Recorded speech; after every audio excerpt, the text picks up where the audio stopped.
Once again, the Democrats have done it again. And you know what time it is. Back. Let's do some psych perspectives. Let's talk it out. Let's discuss the Democrats, particularly in Virginia, with the governor and the lieutenant governor under fire. And you know, again, what's so mind-boggling about the Democratic Party is how they love to champion themselves as being for women, being for black people and people of color.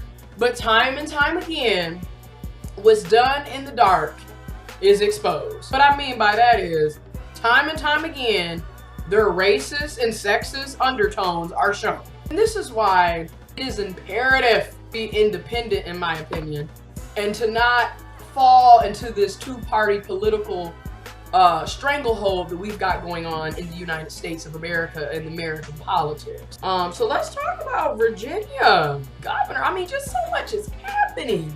I mean, and then this just keeps proving my point. And it's one issue after the next. You got one being accused of racist, blackface, and then you got the other one being accused of sexual assault.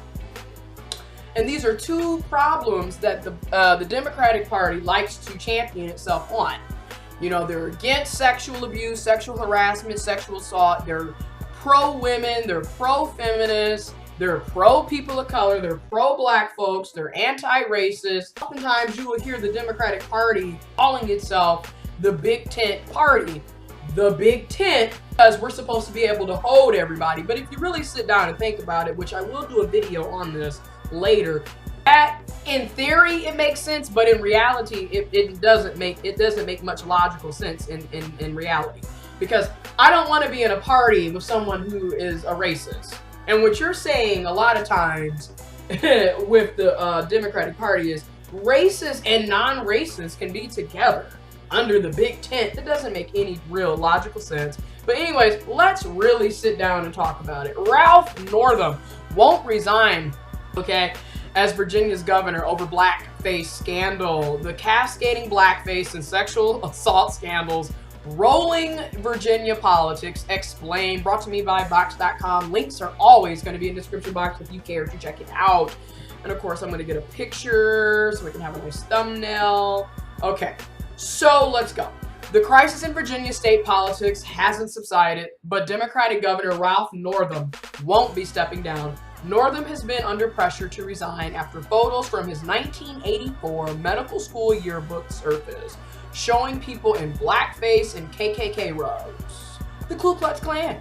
But the governor told his staff on Friday that he would not resign over the scandal, according to the reports from Talking Points memo and the Associated Press. A spokesperson confirmed to Vox that Northam is not resigning. Stubbornness forestalls what was quickly becoming a secession crisis. If Northam would have left office, Lieutenant Governor Justin Fairfax would have succeeded him. But a college professor has accused Fairfax of sexually assaulting her in 2004, 15 years ago. An accusation that the Washington Post appeared to find credible if uncorroborated when she contacted them about it in 2017, 2 years ago. Fairfax says the encounter was consensual. That's what a lot of these predators, or accused, alleged predators say. A second accuser went public Friday saying that the lieutenant governor had raped her in college. Mind you, they're both Democrats. They're Democratic Party as a governor and the lieutenant governor of Virginia. Attorney General Mark Herron, who has been the next in line of succession after Fairfax, has revealed on Wednesday morning that he also appeared in blackface at a college party in the 1980s, according to the Associated Press. What the hell is going on with Virginia? What is really going on with these candidates and these people? And then my thing is, psych perspectives. How come all of this dirt, all of these allegations are dropping out of the sky now, all of a sudden? Even though the situation with Lieutenant Governor Justin Fairfax of Virginia, the black guy, there were allegations about him that were told to the Washington Post 2 years ago in 2017, when a college professor accused him of sexually assaulting her in 2004. And then today we had another person, a second accuser, come and say that Fairfax had raped her in college. And then the governor is sitting up here with graduating medical school. This is medical school in 1984. This person is probably in their mid-20s, if not late 20s. So with that being said, and it was 1984. So with that being said, this dude, Governor Northam, he knew that was inappropriate in 1984. Okay, he knew that then.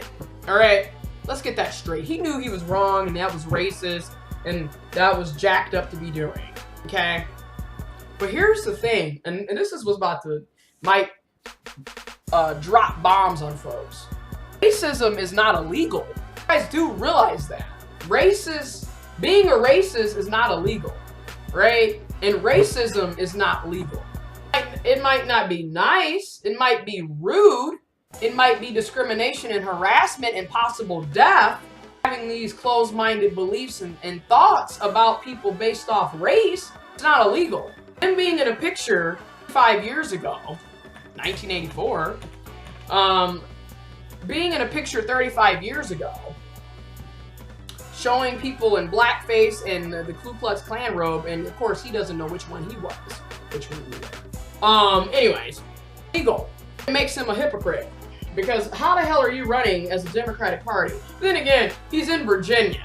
No offense, but when you look at some of these southern states and you're dealing with the Democrats there, they're more of a Dixiecrat than anything. They still have, you know, those ties. But to me, in general, because I live in the Midwest, which to me, the Midwest is nothing but the Bible Belt in the Midwest, because it's the same folks. A lot of people from down south came up here to get jobs, so they carry those same closed-minded ideologies and beliefs up to the Midwest, up to the North, up to the West and the Great Plains and all that great shit. It's really not surprising to me when I see the Democrats doing this. I mean, they're critical as hell. And again, to all the people of color and the black folks and the women who keep voting for the Democratic Party, after a while, you kind of have to sit back and start wondering, why are you still voting for them? They keep showing you time and time again that they really don't give a good goddamn about you. Yeah, and they even elect people that are racist, and also shady past and backgrounds with the alleged rape allegations and sexual assault allegations and being racist in a photo from 1984. So you mean to tell me when he was running his campaign, nobody thought to do a research, a background check? Mighty damn funny. I mean, people who are making $11 an hour got to do a background check and a drug test. But your damn governor can be a known racist or have done some shady shit in the past. I'm just going to continue to hire you, but hell, I can't smoke weed and operate a car or make a car, supposedly. It's just funny to me. How things are ran in this country. It's hypocritical. But at the same time, Psych perspectives. That was in 1984. That was 35 years ago. Why are we still holding this against him? He could have well changed. 35 years. It's been 3.5 decades. He's learned. He's progressed. He shouldn't have to necessarily resign just because of the picture from 35 years ago, right? And got the Attorney General in line of secession if Northam was to step down or if Fairfax couldn't handle it because of the allegations. The third in secession would have been the Attorney General. But damn, even the Attorney General, pictures of him from back in the day in racist garb. I am just garb as in like dressing and making fun of people of color and ethnicities and whatnot. Just absolutely, it's mind-boggling, really. Mind-boggling. Again, y'all can read the rest of these articles and check the images out for yourself. The Democrats, y'all keep shooting yourself in the mouth.